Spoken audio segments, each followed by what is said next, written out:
Hey friends, welcome to my YouTube channel.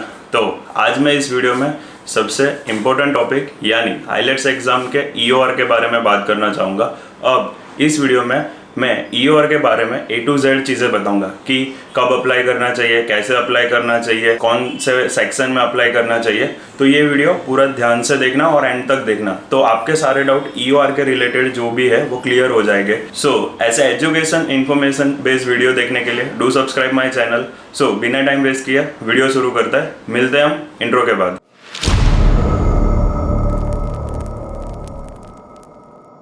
सबसे पहले मैं ये बताऊंगा कि ईओआर होता क्या है। ईओआर यानी इंक्वायरी ऑन रिजल्ट। जब भी कभी आईलेट्स का रिजल्ट आता है तब किसी भी सेक्शन में राइटिंग, रीडिंग, लिसनिंग, स्पीकिंग, कोई भी सेक्शन में आपके बैंड रिक्वायर बैंड से कम आते हैं और आप उस रिजल्ट से अनसेटिस्फाइड हो, तो आप रीचेकिंग के लिए भेज सकते हो। उसको बोलते हैं इंक्वायरी ऑन रिजल्ट, आईलेट्स के टर्म में EOR। ये होता है EOR। जब भी कभी आप अपने रिजल्ट से अनसेटिस्फाइड होते हो तब आप EOR अप्लाई कर सकते हो। EOR के बारे में मैंने सब कुछ बता दिया, बट EOR की फ़ी कितनी होती है? तो EOR अप्लाई करने की, आईलेट्स में EOR अप्लाई करने की फ़ी होती है 11,025 रुपये, यानी 11,025 रुपीज़। और जब आप पे करोगे तब 11,125 रुपीज़ कटेंगे। 100 रुपीज़ बैंक चार्ज होता है, तो वो ध्यान रखना। अब आता है EOR के बारे में बता तो दिया, बट उसको अप्लाई कैसे करते हैं। अब मैं कंप्यूटर स्क्रीन पे ले जाऊंगा आप सबको। उसमें पूरा वीडियो तो नहीं है क्योंकि अभी मेरा अप्लाई नहीं हो सकता, मैंने एक बार अप्लाई किया है। मैं मेरा एक्सपीरियंस भी शेयर करूंगा इस वीडियो में एंड में। मेरा अप्लाई तो नहीं हो सकता, बट मैंने स्क्रीनशॉट लिए हुए, तो वो सारे स्क्रीनशॉट से आपको पूरी प्रोसेस पता चल जाएगी कि कैसे EOR अप्लाई करते हैं। तो चलते हैं स्क्रीन पे। हे फ्रेंड्स, जैसे कि आप देख पा रहे हो, IDP की वेबसाइट पे जाओगे और फिर आप अपना कैंडिडेट लॉगिन ओपन करना, तो आपको जितनी भी बार आपने एग्ज़ाम दी है वो सारी स्क्रीन पे दिखेगी। आपको जिस भी आईलेट्स एग्ज़ाम में आपको EOR अप्लाई करना है, वहाँ पे देख पा रहे हो अप्लाई नाउ का बटन आएगा। अप्लाई नाउ करना। अप्लाई नाउ करोगे तो ऐसा कुछ विंडो आपके सामने आएगा। यहाँ पे सब इंस्ट्रक्शन दी हुई कि कितनी रुपीज़ होता है, ये सारी एक बार पढ़ लेना और उसको एक्सेप्ट कर देना। जैसे ही आप एक्सेप्ट करोगे तो आपको डॉक्यूमेंट फिल करने आएगा। जैसे कि ID डॉक्यूमेंट में आप अपना पासपोर्ट डालना और पासपोर्ट नंबर और जिस भी डेट को आपने अप्लाई किया है वो डाल देना और फिर प्रोसीड करना। जैसे ही आप प्रोसीड करोगे तो आपको कुछ आपकी डिटेल्स फिल करनी होगी, जैसे कि ऐसा आएगा, उसमें आपको टेस्ट सिटी कौन सी सिटी में दी है, सेंटर नंबर कौन सा था, कैंडिडेट नंबर कौन सा है, नाम, एड्रेस, स्टेट, सब कुछ डालना है। फिर आएगा आपका नीचे देख सकते हो, जैसे कि आपको एग्ज़ाम सिलेक्ट करनी है कि कौन से एग्ज़ाम में आप EOR अप्लाई करना चाहते हो, लिसनिंग, रीडिंग, राइटिंग, स्पीकिंग। तो ये सब देख पा रहे हो। आप चारों में अप्लाई कर सकते हो, बट मैं रिकमेंड करूँगा राइटिंग और स्पीकिंग में ही अप्लाई करना।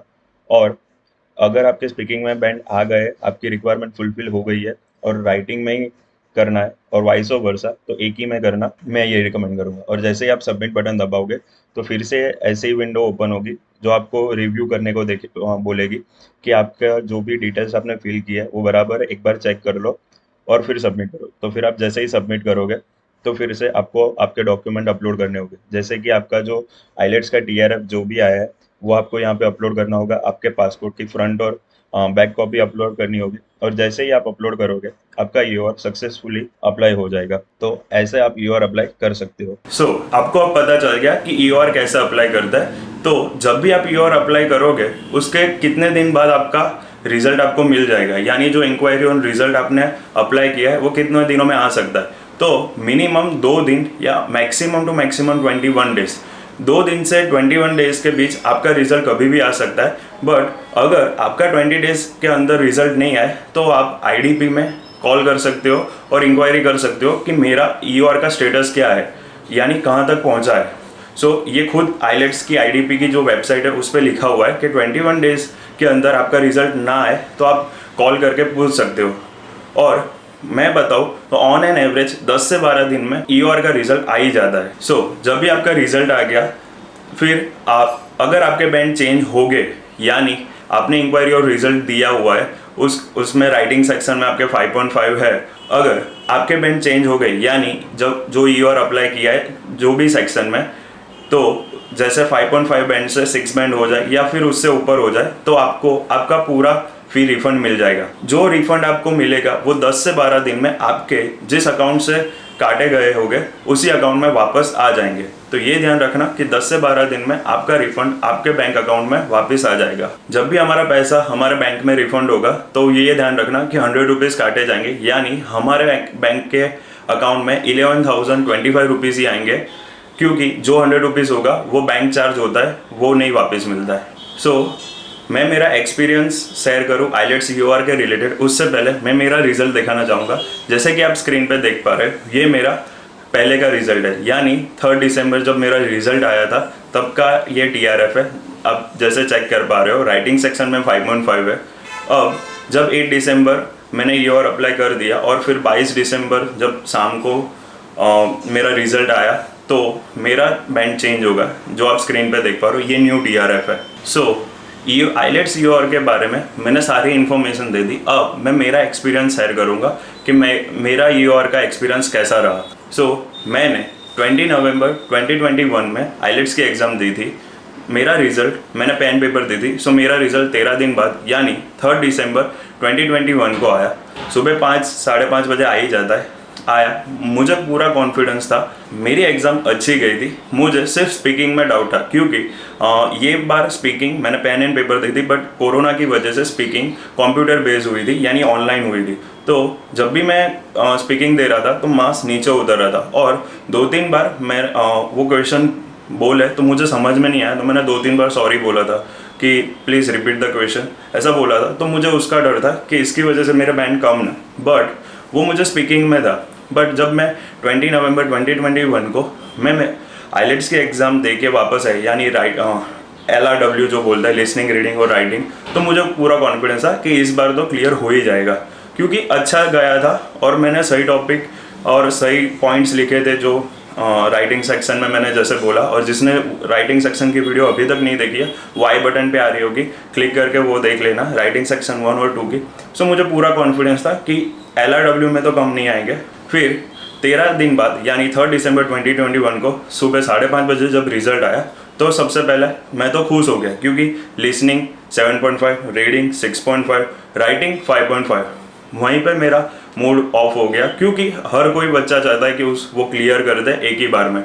जब ये आया रिजल्ट तो मैं मूड ऑफ हो गया, थोड़ा आधा दिन तो परेशान रह के क्या, बट मैं कॉन्फिडेंस था।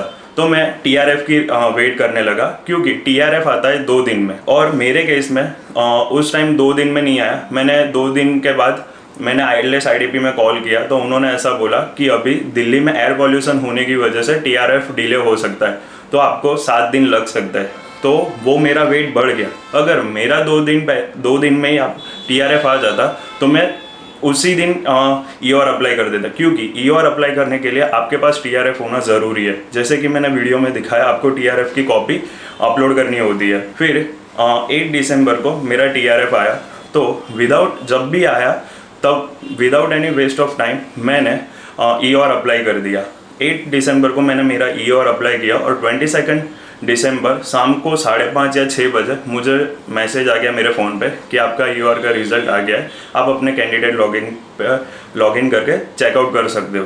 तो ये हुआ मेरा एक्सपीरियंस कि इतने टाइम में हुआ। मेरा लेट हुआ क्योंकि मेरा TRF ही नहीं आया था, इसके लिए।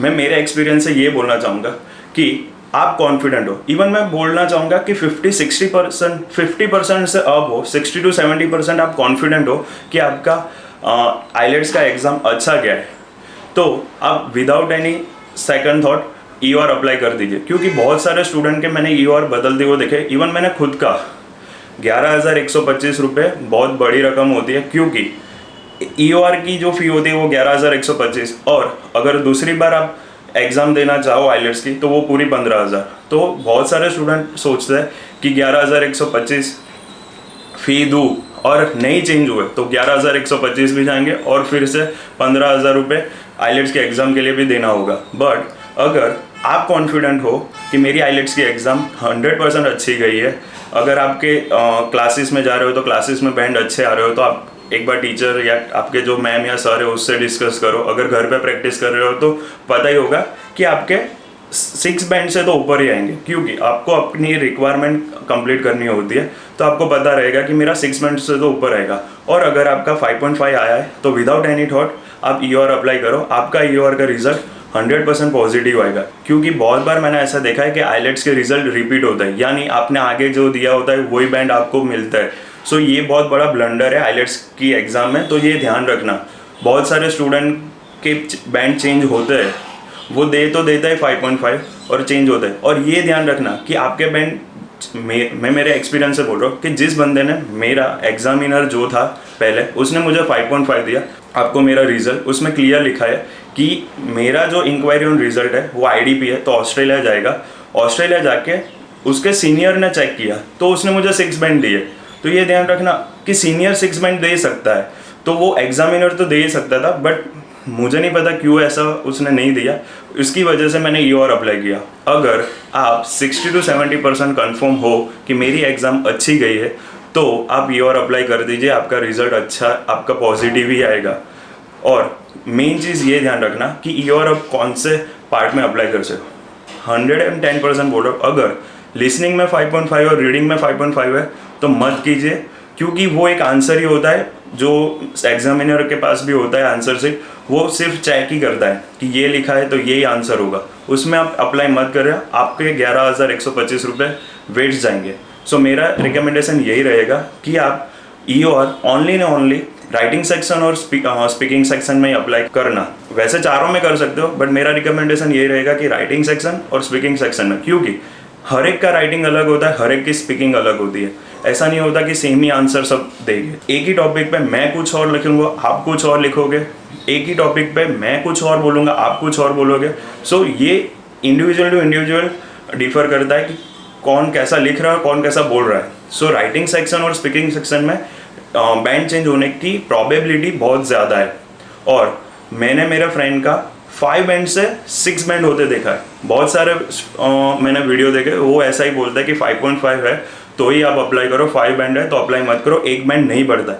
बट आप इंटरनेट पे देखोगे तो बहुत सारे ऐसे रिजल्ट मिलेंगे जो 5.5 से 7 बैंड तक बढ़े हैं।